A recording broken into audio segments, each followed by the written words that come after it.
Okay, now I need to ask you this question. I know that your mission is to spread the second coming of Jesus, as you said earlier, but you have not been hindered only by ordinary people, but also by people who attend the very Marian places. Yes, I've even found the greatest hindrances right in the people who attend places of apparitions. And this has always struck me. Let me explain you. I had written some prophecies on some sheets. They were listed and they ended with the second coming of Jesus, which will come back to judge the living and the dead, and establish his kingdom of peace here on earth. I translated these sheets in several languages, in English, French, German, Spanish, and Portuguese, with the Google Translator because I don't know other languages. And the translation was not accurate nor faithful, but at a later time some people helped me to perfect this translation. I went to Lourdes in a bus with pilgrims. I was in Lourdes, inside the fence, where there is the shrine, the water, and the various structures. I was handing over these sheets. Security came in and started to yell at me. They were speaking in French, but I understood very well. They were saying, "We'll call the police, give us those sheets." But, you know, I had been working so long, I had paid for printing them. So I said, "Okay, it's all right." And I walked out of the fence.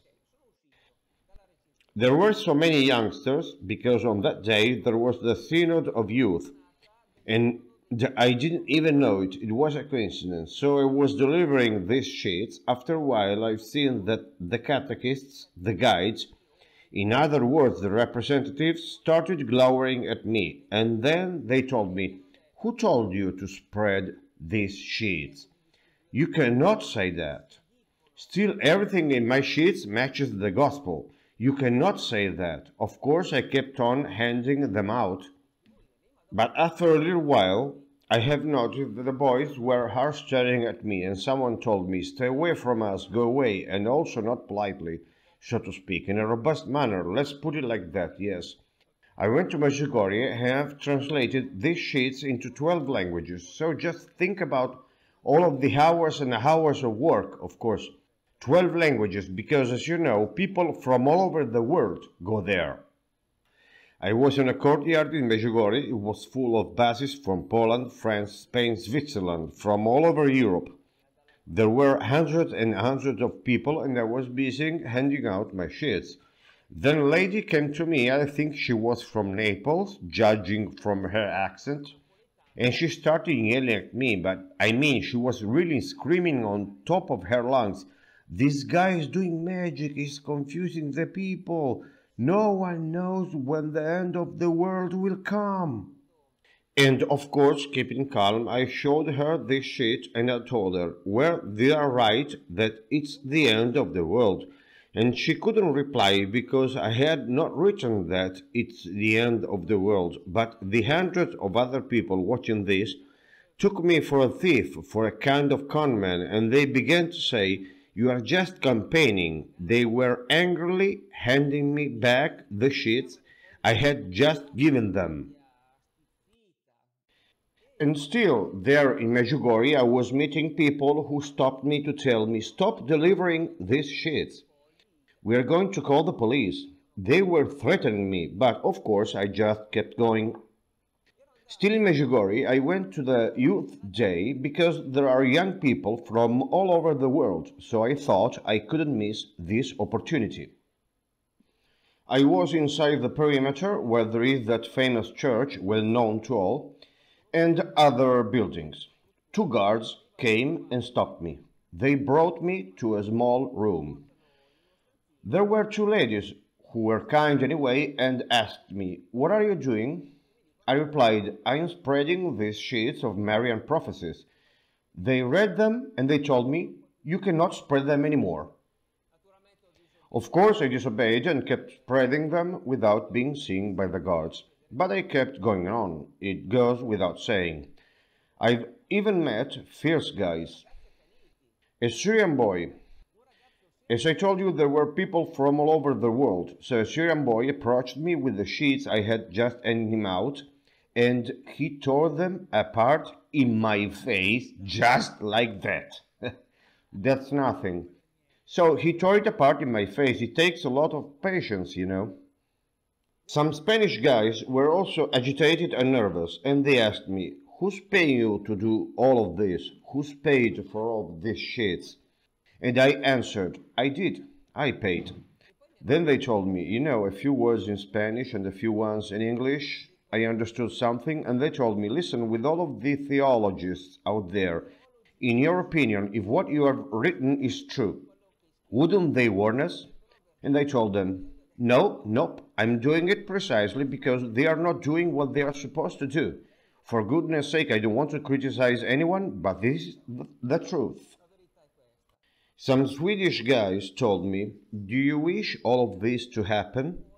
And I replied, "No, I don't want it to happen.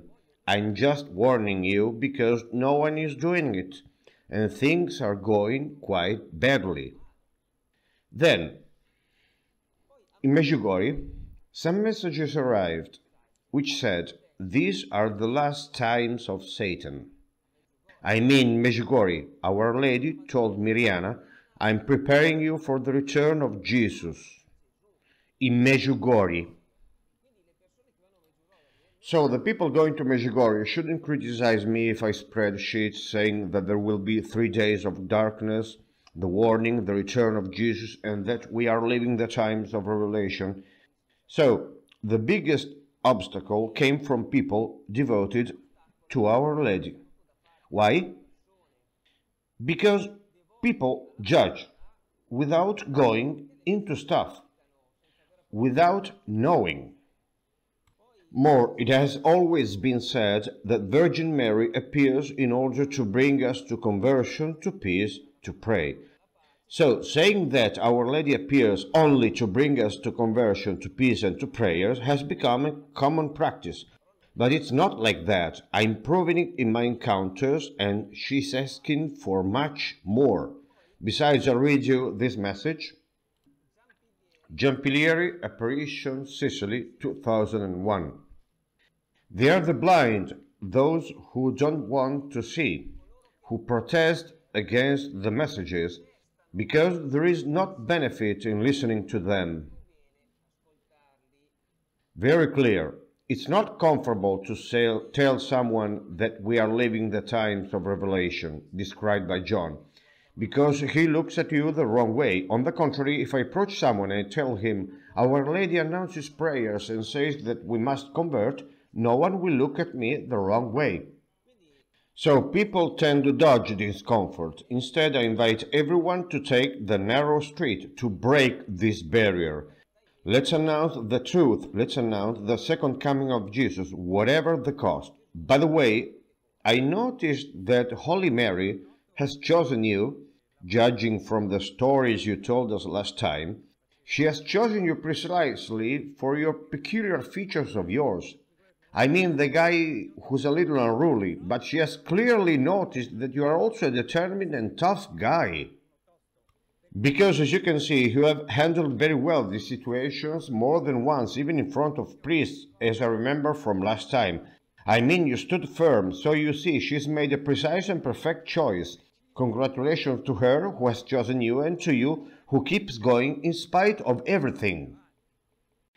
Many congratulations. I thank you, my friend, but anyway, with what I have found out in these messages, trust me, that I'm just doing what is right. No, you are doing exactly what you were born for. Evidently, it's your destiny. I am glad and appreciate that.